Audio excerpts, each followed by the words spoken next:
আসসালামু আলাইকুম, আমি মোহাম্মদ রাকিব ক্যাটক্রপ পক্ষ থেকে আপনাদের সকলকে জানাচ্ছি স্বাগতম। থ্রেডস ম্যাক্সের ইন্টেরিয়র ডিজাইন কোর্সের গত সেশনটিতে আপনারা আপনাদের যে ইন্টেরিয়র রুমটি সেই রুমটির আপনারা ওয়াল, ডোর, উইন্ডো, ফ্লোর এবং রুফটাকে ক্রিয়েট করেছিলেন।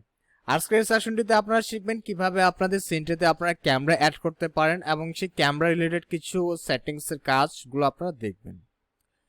সো আপনারা ঠিক 3ds Max এর যে ক্যামেরাগুলো সেই ক্যামেরার অপশনটা আপনারা ক্রিয়েট ট্যাবের আন্ডারে ঠিক এখান থেকে যদি আপনারা 4 নম্বর অপশনে আসেন, ঠিক ক্যামেরাস, এই ক্যামেরাস নামের অপশনে আপনারা যতগুলো ক্যামেরা রয়েছে 3ds Max এর সবগুলো ক্যামেরা আপনারা এখান থেকে পেয়ে যাবেন। সো এখানে স্ট্যান্ডার্ডের আন্ডারে অবজেক্ট টাইপের আন্ডারে 3 ধরনের ক্যামেরা রয়েছে, একটি হলো ফিজিক্যাল, একটি হলো টার্গেট, একটি হলো ফ্রি। ফিজিক্যাল এবং টার্গেট এই দুটি ক্যামেরা প্রায় সেম, বাট সেটিংসের দিক থেকে ফিজিক্যাল ক্যামেরাটির সেটিংসগুলো রয়েছে অনেক, আর এই ফিজিক্যাল ক্যামেরা নিয়ে কাজ করার মতো অনেক কিছু বিষয় রয়েছে। ফিজিক্যালের তুলনায় টার্গেটের যে সেটিংসগুলো রয়েছে, তো টার্গেট ক্যামেরার যে ভিতরে যে সেটিংসগুলো রয়েছে ক্যামেরার, সেটি হলো কম। আর ফ্রি ক্যামেরাটা মূলত ইউজ করা হয় আপনার অ্যানিমেশন করার কাজে। ঠিক স্ট্যান্ডার্ডের ডান পাশে আপনারা যদি একটু খেয়াল করেন, এখানে ড্রপ ডাউনের মতন একটি আইকন রয়েছে। এই আইকনটির উপর আপনারা ক্লিক করলে এখান থেকে ভিড়ে অপশনের আন্ডারে আপনারা ভিড়ে ডোম ক্যামেরা নামে একটি অপশন পেয়ে যাবেন। একইভাবে এখানে আনলোডের আন্ডারে আপনার ভিআর ক্যামেরা নামে একটি অপশন পেয়ে যাবেন। সো এখান থেকে আপনারা ফিজিক্যাল যে ক্যামেরাটি সেই ফিজিক্যাল ক্যামেরাটি আপনারা ইউজ করবেন। সো ফিজিক্যাল ক্যামেরাটি ইউজ করার জন্য আপনারা ফিজিক্যাল এই ক্যামেরাটির উপরে ক্লিক করে টপ ভিউ পোর্টে এসে জাস্ট মাউসের লেফট বাটনটি চেপে ধরে আপনারা আপনাদের ক্যামেরাটিকে যে জায়গা হতে প্লেস করতে যাচ্ছেন। এখানে আমি আরেকটা জিনিস বলে রাখি যে ক্যামেরার প্লেসমেন্টটি আসলে অনেক ইম্পর্টেন্ট বা অনেক গুরুত্বপূর্ণ। আপনার ক্যামেরার প্লেসমেন্টের উপরেই মূলত নির্ভর করে আপনার সিনটি কেমন দেখাবে বা আপনার সিনটি কত সৌন্দর্য হবে বা বাড়বে। সো আপনার ক্যামেরাটি ঠিক এইরকম একটি পজিশনে সেট আপ করে, আর সেট আপ করার পরে যখন আপনার ড্র্যাগ করবেন, সো এরকম একটি অংশ হলো আপনাদের ক্যামেরা থেকে বের হয়ে যাবে। ঠিক এই অংশটিকে বলা হচ্ছে হলো আপনার ক্যামেরার টার্গেট। আর এখান থেকে আপনারা একটু যদি খেয়াল করেন যে আমার এই জায়গাতে আপনারা যদি একটু দেখেন যে টার্গেট ডিস্টেন্স, আমি যখন এখানে টার্গেটটা বাড়াচ্ছি, সো সেই সাথে সাথে আমার এখান থেকে যে টার্গেট ডিস্টেন্সটা রয়েছে সেই টার্গেট ডিস্টেন্সটা কিন্তু ইনক্রিজ হচ্ছে, ডিক্রিজ হচ্ছে। তো টার্গেট ডিস্টেন্সটাকে আমি সাম অ্যারাউন্ড এরকম একটি পজিশন আর কি রেখে দিলাম। রাখার পরে ক্যামেরার আসলে ক্রিয়েশনটি কমপ্লিট করার জন্য আমি রাইট বাটনে একটি ক্লিক দিলাম। ক্লিক দেওয়ার পরে আপনারা যদি পি প্রেস করে পার্সপেক্টিভ ভিউ পোর্টে চলে আসেন, সেখানে আপনাদের ক্যামেরার যে প্লেসমেন্ট সেই প্লেসমেন্টটি আসলে অনেক নিচে। আর আপনারা যদি কিবোর্ড থেকে সি প্রেস করেন তাহলে দেখেন আপনাদের যে ক্যামেরাটি আসলে সেটি অনেক লো লেভেলে দেখাচ্ছে। এই কারণে আপনাদেরকে ক্যামেরার যে হাইটটি, অর্থাৎ এই ক্যামেরাটির যে হাইটটি সেই হাইটটি চেঞ্জ করতে হবে। সো এটি আমরা আই লেভেল বরাবর রাখবো, যেটি সচরাচর আপনার 4 ফিট 6 ইঞ্চি থেকে 5 ফিটের মধ্যে হয়। তো এটিকে ক্যামেরাটিকে আসলে আই লেভেল বরাবর রাখার জন্য ঠিক এখান থেকে যে সিলেকশন ফিল্টারটি রয়েছে, সিলেকশন ফিল্টার থেকে আপনারা ক্যামেরাস এই অপশনের উপরে একটি ক্লিক দেবেন। এই ক্যামেরাস এই অপশনের উপরে ক্লিক দেওয়ার কারণে যে কাজটি হবে, আপনাদের এই সিনটি দেওয়া এই ফাইলটিতে যতগুলো ক্যামেরা রয়েছে আপনি যদি এইভাবে সিলেক্ট করেন শুধুমাত্র ক্যামেরাগুলোই সিলেক্ট হবে, আদার্স যে জিওমেট্রি, লাইট, তারপর শেপ রয়েছে সেগুলোর মধ্যে কোনো কিছু সিলেক্ট হবে না। সো এই কারণে সিলেকশন যে ফিল্টার সেই সিলেকশন ফিল্টার এই টুলটি ইউজ করা হয়। এখন এখানে সিলেক্ট অ্যান্ড মুভ এই টুলটির উপরে আপনারা রাইট বাটন ক্লিক করে এই ধরনের একটি উইন্ডো বা এরকম ধরনের একটি ডায়লগ বক্স আপনারা পেয়ে যাবেন। সো এখান থেকে আমরা আমাদের ক্যামেরাটিকে জেড অ্যাক্সিসের দিকে আসলে মুভ করতে যাচ্ছি। সো আমরা জেড অ্যাক্সিসের দিকে কত ফিট বা কত ডিস্টেন্স মুভ করতে যাচ্ছি সেটির ভ্যালুটি আমাদেরকে এখানে দিয়ে দিতে হবে। সো আমরা চাচ্ছি যে 4 ফিট 6 ইঞ্চি আমরা মুভ করব। সো আপনারা এখানে দেখতে পাচ্ছেন যে এখানকার যে ক্যামেরাটি রয়েছে সেই ক্যামেরাটি 4 ফিট 6 ইঞ্চি হাইটে চলে এসেছে। এখন আপনারা কিবোর্ড থেকে যদি সি প্রেস করেন, সো এটি হলো আমাদের ক্যামেরার ভিউটি। আর এই ক্যামেরাটি আমাদের যে রুমের যে অভ্যন্তরীণ অর্থাৎ ইন্টেরিয়রের যে ভিউটি সেই ভিউটি নিচ্ছে। আর ঠিক এখানে ফিজিক্যাল ক্যামেরার এই পাশে ফিজিক্যাল ক্যামেরার উপরে আপনারা যদি মাউসের লেফট বাটন দিয়ে একটি ক্লিক দেন, ক্লিক দেওয়ার পরে এখানে ক্যামেরাসের আন্ডারে আসলে আপনাদের সিনে কতগুলো ক্যামেরা রয়েছে আর আপনার সিনে যতগুলো ক্যামেরা আপনি ইউজ করবেন সবগুলো ক্যামেরার লিস্ট আপনারা ঠিক এখানে ডান পাশে পেয়ে যাবেন। সো যেহেতু এখন আপনাদের এই সিনটিতে একটি মাত্র ক্যামেরা আপনারা সবেমাত্র ক্রিয়েট করেছেন, সো সেক্ষেত্রে এখানে জাস্ট একটি ক্যামেরা দেখাচ্ছে, যেটা হলো ফিজিক্যাল ক্যামেরা আর কত নাম্বার মানে ক্যামেরাটি আপনারা ইউজ করছেন সেটি। সো এখানে ফার্স্ট ক্যামেরাটি আমরা ইউজ করছি। সো এখন আমরা একটু পার্সপেক্টিভ ভিউ পরে যদি চলে আসি, তো এটি হলো আপনাদের ক্যামেরাটি। তো এই ক্যামেরাটির তো আপনারা ক্রিয়েট করলেন, এখন এই ক্যামেরা রিলেটেড কিছু সেটিংস আপনারা মডিফাই ট্যাবে এসে পেয়ে যাবেন। ঠিক এখানে যদি আপনারা মডিফাই ট্যাবটির উপরে ক্লিক করেন ক্যামেরাটিকে সিলেক্ট করে, সো এখানে দেখেন যে অনেক গভীর বা ডিপ লেভেলে অনেকগুলো সেটিংস রয়েছে। সো এই সেটিংসগুলোর মধ্যে যেগুলো আমাদের সব থেকে বেশি কাজে আসবে সেই সেটিংসগুলো কাজ আমরা দেখব। তো সেটি দেখার জন্য আমি জাস্ট আমার উইন্ডোটিকে একটু ছোট করে নিচ্ছি। সো অল্টার ডাব্লিউ প্রেস করে আমি আমার উইন্ডোটিকে ছোট করে নিলাম। আর ঠিক এখানকার যে পার্সপেক্টিভ ভিউটি সেটি আমি পার্সপেক্টিভের উপরে ক্লিক করে ক্যামেরাস থেকে আমি ফিজিক্যাল ক্যামেরা 1 এ সিলেক্ট করে দিলাম। করার পরে টপ ভিউ পোর্টে এসে আমি এই ক্যামেরাটিকে সিলেক্ট করে বা আমি সম্পূর্ণ ক্যামেরাটিকে সিলেক্ট করে আমি এটিকে ক্লোন করে নেব। এটির উপর রাইট বাটন ক্লিক করে জাস্ট এই ক্লোন অপশনের উপর একটি আমি ক্লিক দেবো। আর ক্লোন অপশন থেকে অবজেক্টের যে টাইপটি সেটি আমি কপিতে সিলেক্ট করে রাখবো। রাখার পরে এখন যে ক্যামেরাটি আমি সিলেক্ট করব সেই ক্যামেরাটি হলো আমার 002, অর্থাৎ এই দ্বিতীয় নম্বর ক্যামেরাটি। আর এই দ্বিতীয় নম্বর ক্যামেরাটির মধ্যে আমরা সবগুলো সেটিংসগুলো চেঞ্জেসগুলো আমরা দেখব। সো এখান থেকে ক্যামেরার ভিউটি আমি এখান থেকে ফিজিক্যাল ক্যামেরা 2 তে সিলেক্ট করে দেব। করে দেওয়ার পরে এখন আপনারা যদি একটু খেয়াল করেন, আমি একটু নিচে যদি চলে আসি, এখান থেকে হলো ফিজিক্যাল ক্যামেরার ফ্রেম স্ল্যাশ সেন্সর নামে একটি অপশন রয়েছে। এখানে প্রিসেটের আন্ডারে আসলে কিছু প্রিসেট দেওয়া রয়েছে ডিফল্ট ভাবে, যে প্রিসেটগুলো আপনারা ইউজ করতে পারেন। ঠিক এখান থেকে যে বর্তমানে যে প্রিসেটটি আমাদের সেটিংস করা রয়েছে বা সেট করা রয়েছে সেটি হলো 35 মিলিমিটার ফ্রেম। আসলে ফ্রেমটা কি, সেটি হলো আমাদের যে লেন্সটি রয়েছে সেই লেন্সটির হোয়াইটনেসটি। আমি যদি এখান থেকে APS-C ক্যাননটি সিলেক্ট করার পর এখান থেকে আমি যদি আমার ক্যামেরার যে ভ্যালুটি সেটি যদি আমি একটু ইনক্রিজ করে দিই, আপনারা একটু এখানে খেয়াল করবেন। সো এখান থেকে আমাদের ক্যামেরার যে হোয়াইটনেসটি সেটি কমে যাচ্ছে। আবার ঠিক এখান থেকে সবগুলো যে আপনার সেটিংসগুলো রয়েছে সেগুলো আপনারা জাস্ট এখানে একটার পর একটা ক্লিক করে দেখতে পারেন। সো এখান থেকে আমরা 35 মিলিমিটার এটি সেট করে রাখলাম। সো এখান থেকে ক্যামেরা 2টিকে আমরা এখান থেকে সিলেক্ট ক্যামেরার মাধ্যমে সিলেক্ট করে আপনার নিচে এসে আসলে এখানে হোয়াইটনেসটি, এখানে আরেকটি অপশন আছে সেটা হলো specify FOV, that's mean focus of vision. That's mean এটা যদি একটু উঠায় দেন, এটি টিকটা তুলে দিয়ে এইখান থেকে যদি আপনারা হোয়াইটটা বাড়ান, অর্থাৎ এটার হোয়াইটটা যদি আপনারা একটু বাড়ান তাহলে কাজ করবে। এটার হোয়াইটটা দেখতে পাচ্ছেন যে আমার ক্যামেরার যে লেন্সটার হোয়াইটটি সেটি আসলে অনেক ইনক্রিজ বা বেড়ে যাচ্ছে। ঠিক এখান থেকে প্রিসেটের আন্ডারে আপনারা চাইলে এখান থেকে প্রিসেট বিভিন্ন যে প্রিসেটগুলো রয়েছে সেগুলো চেঞ্জ করে ফেলতে পারেন, যেটা 3ds Max এই ফিজিক্যাল ক্যামেরার মধ্যে ডিফল্ট ভাবে দিয়ে রেখেছে। আর আপনারা যদি চান যে না এখান থেকে হলো আপনাদের হোয়াইটনেসটা বাড়াবেন, অর্থাৎ ফিল্মের বা সেন্সরের যে হোয়াইটনেসটা সেটা আপনারা ইনক্রিজ করবেন, সো আপনারা এখান থেকে করতে পারেন।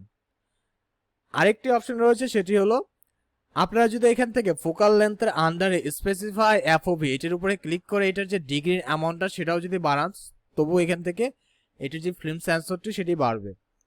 তো আপনারা অবশ্যই সেটিংসের জন্য আপনাদের এখান থেকে আপনাদের যে ফিল্ম বা সেন্সরের যে হোয়াইটটি সেটি এখান থেকে না বাড়িয়ে জাস্ট স্পেসিফাই FOV এখান থেকে ডিগ্রিটা বাড়াবেন।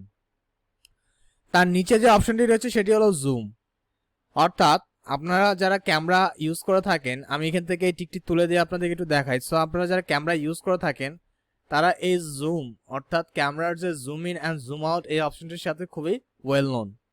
আর এর মাধ্যমে আপনাদের ক্যামেরাটির যে জুম অ্যান্ড জুম আউটের যে অ্যামাউন্টটি সেই অ্যামাউন্টটি আপনারা ইনক্রিজ এবং ডিক্রিজ করতে পারবেন। তো এখান থেকে আমরা জুমের অ্যামাউন্টটি 1 রাখছি, আর স্পেসিফাই FOV এটির যে অ্যামাউন্টটি সেটি আমি রেখে দেবো 54.5। রাখার পর এখান থেকে একটু নিচে এসে যে এক্সপোজার অর্থাৎ এক্সপোজার গেইন, এখান থেকে যদি আপনারা এক্সপোজার কন্ট্রোল ইনস্টলড এটির উপরে যদি ক্লিক করেন, আর এটির উপরে ক্লিক করার জন্য আপনাদেরকে জাস্ট এখান থেকে যে এক্সপোজারের অ্যামাউন্ট সেটি বাড়িয়ে দিতে হবে। আর এক্সপোজার মূলত যে কাজটি করবে সেটি হলো এর অ্যামাউন্টটা যদি আপনার যত কম হবে আপনার সিনটি তত বেশি ব্রাইট হবে, আর এটি অ্যামাউন্টে আপনারা যত কমিয়ে রাখবেন আপনাদের সিনটি তত বেশি আস্তে আস্তে ডার্ক হতে শুরু করবে। সো আমার সাজেশন থাকবে এক্সপোজার এই অপশনটার সাথে কোনো রকম চেঞ্জেস না করবে, এটি যেভাবে ডিফল্ট অবস্থায় আছে সেটি সেভাবেই রেখে দিতে হবে। একটু আপনারা যদি এখানে নিচে আসেন, এখানে হলো বুক ইফেক্ট ডেট অফ ফিল্ড, অর্থাৎ এটি হলো অ্যাডভান্স লেভেলের কিছু কাজ। তারপরে নিচে হলো পার্সপেক্টিভ কন্ট্রোল, এখান থেকে হলো লেন্স শিফট। আপনাদের যে লেন্সটি রয়েছে সেটিকে যদি আপনারা শিফট করতে চান ঠিক হরিজন্টালি এদিকে বা ওদিকে, তাহলে এখান থেকে আপনারা করতে পারেন। ঠিক ভার্টিক্যালি যদি আপনারা করতে চান তাহলে ভার্টিক্যালি আপনারা করতে পারবেন। সো এটি অবশ্যই এখন আপাতত আমরা 0 অবস্থাতে রাখি, ট্যাপ প্রেস করে ঠিক এটির অ্যামাউন্টটি 1 এ রাখলাম। আর টিল্ট কারেকশন, এটির মাধ্যমে আপনাদের যে সিনটি রয়েছে অর্থাৎ ক্যামেরাটি আসলে আপনাদের বিকৃত হবে, অর্থাৎ এটি ক্যামেরাটি আপনার বিকৃত অর্থাৎ ডিফরমেশন বা ট্রান্সফরমেশনের মাধ্যমে এটি ক্যামেরাটি বিকৃত হয়ে যাবে। সো এটির অ্যামাউন্টটি আপনারা 0 রাখবেন, কেননা আপনি চাবেন না যে আপনার সিনটা কিছুটা এই ধরনের শো করুক। আপনি এটি কখনোই চাবেন না, এটির মাধ্যমে আপনার যে সিনটা হবে সেই সিনটার যে গ্রহণযোগ্যতাটা, সেই গ্রহণযোগ্যতাটা আপনার সিন বা আপনার ইন্টেরিয়র রুমটা হারিয়ে ফেলবে। তার নিচে হলো মিসেলেনিয়াস নামে যে অপশনটি, সেই অপশনটি দেখানোর জন্য আমি আমার এখানে আরেকটি আমি ক্যামেরা ক্রিয়েট করব। সো ফিজিক্যাল এই অপশনটির উপরে ক্লিক করে আমি জাস্ট আমার ক্যামেরাটিকে আমি আউটসাইডে রাখবো,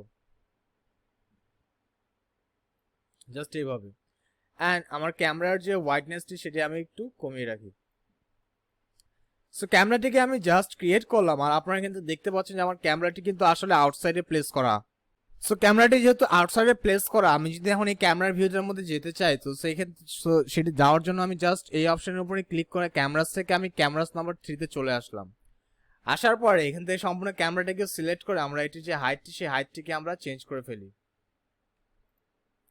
ঠিক এই ক্যামেরাটি এবং এই ক্যামেরাটি টার্গেটটিকে সিলেক্ট করে জাস্ট এখান থেকে সিলেক্ট অ্যান্ড মুভ এই টুলটির উপর রাইট বাটন ক্লিক করে এই ক্যামেরাটির যে ভ্যালুটি অর্থাৎ এটিকে আমরা আই লেভেলে নিয়ে আসি 4 ফিট 6 ইঞ্চি।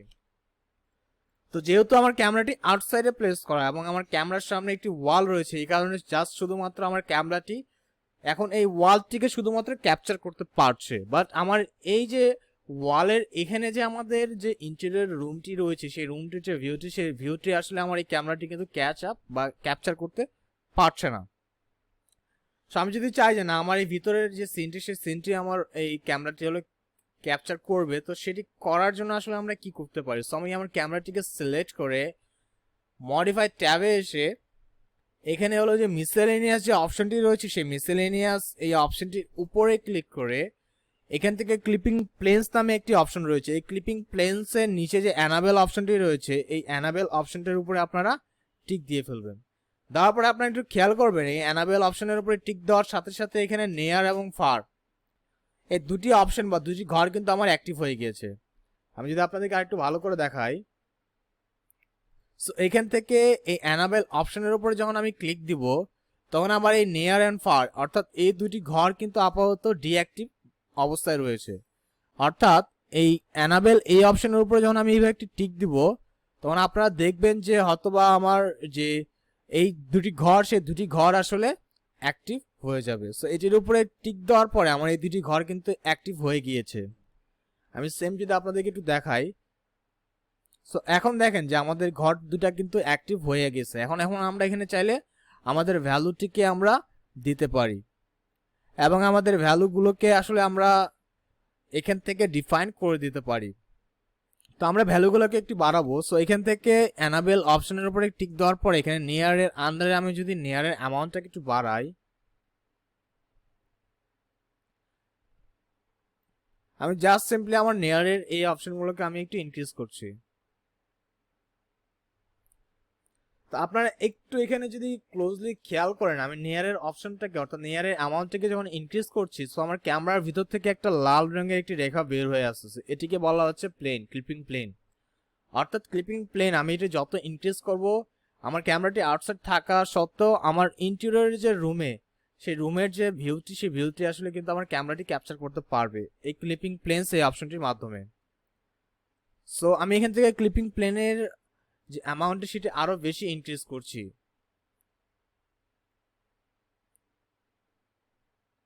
সেম আপনারা যদি একটু এখানে খেয়াল করেন, আমার ক্লিপিং প্লেনের যে অ্যামাউন্টটি সেটি যখন আমি বাড়িয়ে দিচ্ছি, আমার ক্লিপিং প্লেনটি আসলে আসলে আমার সম্পূর্ণ সিনটিকে ছেদ করে এটি ভিতরে চলে যাচ্ছে।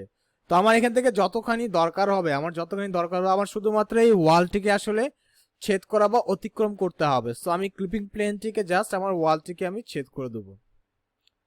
করে দেওয়ার পর আপনারা এখন আপনাদের এই সিনটাকে সিলেক্ট করে শিফট প্লাস অ্যাপ প্রেস করলে এখানে আপনাদের ক্যামেরাটি বাইরে থাকা সত্ত্বেও আপনাদের ক্যামেরাটি আসলে এই ওয়ালটিকে ইগনোর করে বা অ্যাভয়েড করে আপনাদের এই ইন্টেরিয়র সিনের যে ভিতরের যে এনভায়রনমেন্ট, ভিতরের যে ভিউটি, সেই ভিউটি কিন্তু ক্যাপচার করতে পারছে। সো আমি আমার ক্যামেরাটিকে সিলেক্ট করে এখান থেকে শিফট প্লাস অ্যাপ প্রেস করে আমি শেপ ফ্রেম মোড থেকে বের হয়ে আসলাম। এখন ক্যামেরাটিকে সিলেক্ট করে মডিফাই ট্যাবে এসে আপনারা যদি আরেকটু নিচে আসেন, এখানে আরও কিছু অপশন আপনারা পেয়ে যাবেন। আর এটা সবার লাস্টে যেটা রয়েছে সেটা হলো ভিরে প্রপার্টিস। তো ভিরে প্রপার্টিস আসলে এই অপশনটা তেমনভাবে কাজে আসে না, আপনাদের সব থেকে বেশি কাজে যেটি আসবে সেটি হলো এটা। আর এই মিসেলেনিয়াসের মাধ্যমে যে সুবিধাটা আপনারা পাবেন সেটা হলো, আমি যদি আরেকটা ক্যামেরা এখানে অ্যাড করি, তো আমি এই ক্যামেরাটি আসলে জাস্ট এখানে ভিতরে আমি অ্যাড করব, জাস্ট এইভাবে এখানে। আর এখান থেকে অবশ্যই আমি মিসেলেনিয়াস থেকে আমি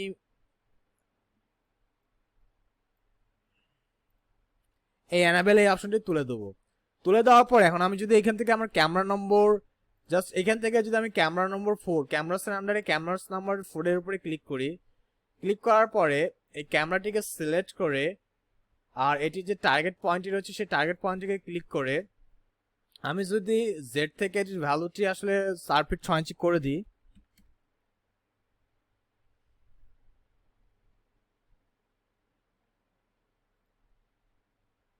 এবং আমরা যদি এখান থেকে F3 প্রেস করি, তো আপনারা দেখতে পাচ্ছেন যে আসলে আমার ক্যামেরাটি জাস্ট এখানে থাকার কারণে আসলে আমার এই সিনটা আর এই সিনটা এখানে অনেক বেশি জুম হয়ে গেছে।